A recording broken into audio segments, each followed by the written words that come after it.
खुलुमबाय सोरजिता क्रिएटिभिटी चेनेलाव बरायबाय। हाग्रामा महिलारिया सासे जाम्बा, सासे मूर्ख, सासे अहंकारि बाथ्राखौ आं बुंनाय नङा, बाथ्राखौ बुंदों बिटिआरनि आथिखालनि इएम राकेश ब्रह्म बिथाङा। जों बयबो नुखादोंमोन दे हाग्रामा महिलारिया बिटिआरनि गाहाय मावफुं सोद्रोमा प्रमद बर'खौ जाम्बा, मूर्ख बायदि बायदि गाज्रि रावजों बुंदोंमोन। दा बेनिनो फिनजाथाय होदों बिटिआरनिनो सासे इएम अदेबानि इउपिपिएलनि दैदेनगिरि राकेश ब्रह्म बिथाङा।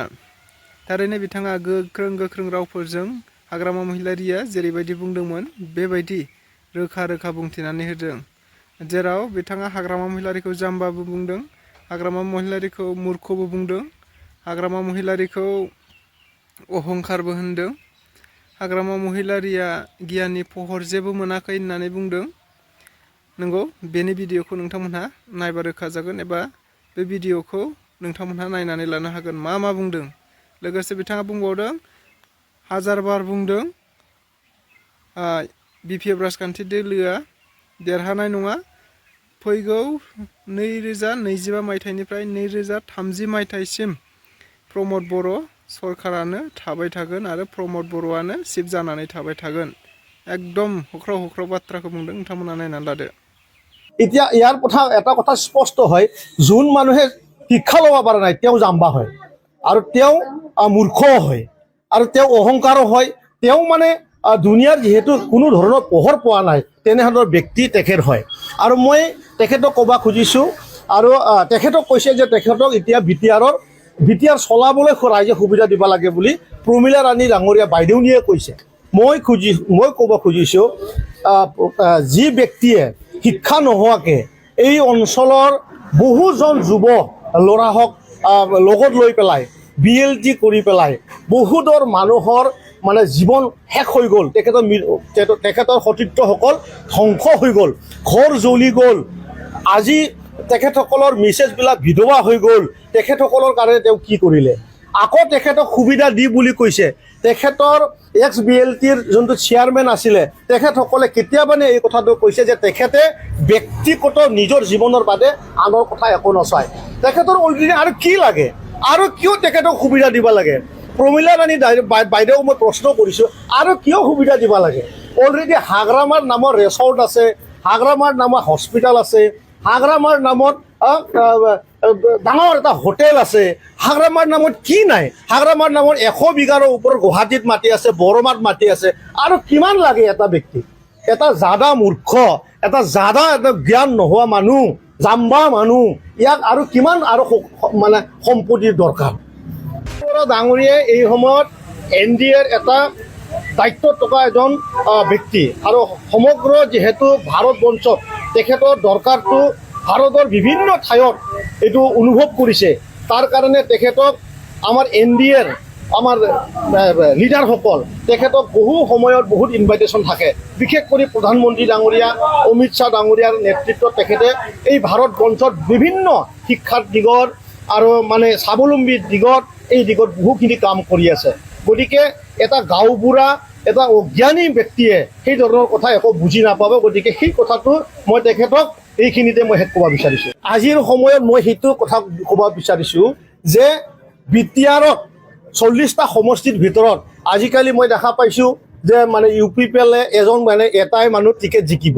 হয়, যদি জাম্বা মানুহৰ সপোন যদি বাস্তৱ হয়, অহংকাৰ মানুহৰ সপোন যদি বাস্তৱ হয়, ইগৰে ৰজা তেওঁৰ যদি সপোনটো মানে বাস্তৱ হয়, যদি পূৰণ হয়, কিন্তু আজি স্পষ্ট 100 বাৰ 1000 বাৰ চিঞৰি কৈছোঁ বিটিআৰ বাকী ৰাইজক জিকিব প্ৰমোদ বড়ো ডাঙৰীয়া, আৰু ইয়ে বিটিআৰৰ নেক্সট 25ৰ পৰা 30 চনলৈ চিট।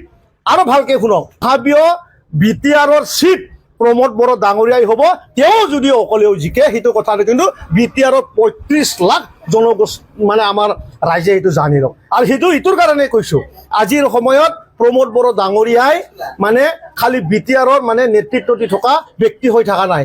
তেখেত আজিৰ দিনত ভাৰতবৰ্ষত এটা উঠি অহা, এটা মানে সমাজক ভাল পোৱা এনেকুৱা এটা পৰিচয় পৃথিৱীতে এটা বেছ কৰিবলৈ তেখেতে সক্ষম হৈছে।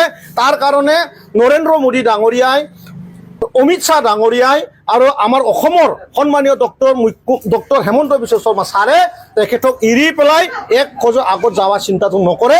বিটিআৰ বাকী ৰাইজে শান্তিকে থাকক, বাকী কথাৰ কোনো মূল্য নাই। 25ৰ পৰা 30 বিটিআৰৰ চিফ প্ৰমোদ বৰা ডাঙৰীয়া। বেলেগ বহাটো কথাই নহয়, NDA অলৰেডি ডিচিশ্যন কৰি থৈছে। আমি NDA হৈ হিচাপে আছো, বেলেগ কোনো ইয়াত দলে নাই। NDAৰ জয়যুক্ত হ'ব।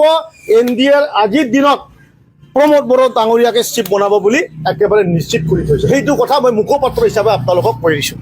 মই কেইদিনমান আগতে এটা নিউজত মই দেখা পাইছিলোঁ, আমাৰ প্ৰমীলা ৰাণী ডাঙৰীয়া বাইদেউনীয়ে তেওঁ নিজে চাৰ্টিফিকেট দি আছিল যে হাগ্ৰামা মহিলাৰী স্কুলত যাব নাপালে, শিক্ষা ল'বলৈ নাপালে। সেইটো মই কোৱা নাই, বিটিআৰৰ ৰাইজক মই আজি কৈছোঁ।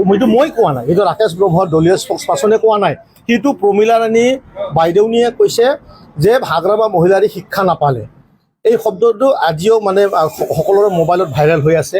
এতিয়া ইয়াৰ এটা কথা স্পষ্ট হয়, যোন মানুহে শিক্ষা ল'ব পৰা নাই তেওঁ জাম্বা হয়, আৰু তেওঁ মূৰ্খও হয়, আৰু তেওঁ অহংকাৰো হয়।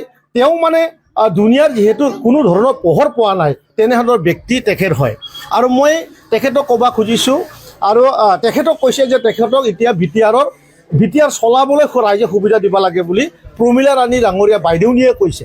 মই ক'ব খুজিছোঁ, যি ব্যক্তিয়ে শিক্ষা নোহোৱাকৈ এই অঞ্চলৰ বহুজন যুৱ ল'ৰাহক লগত লৈ পেলাই BLT কৰি পেলাই বহুতৰ মানুহৰ মানে জীৱন শেষ হৈ গ'ল।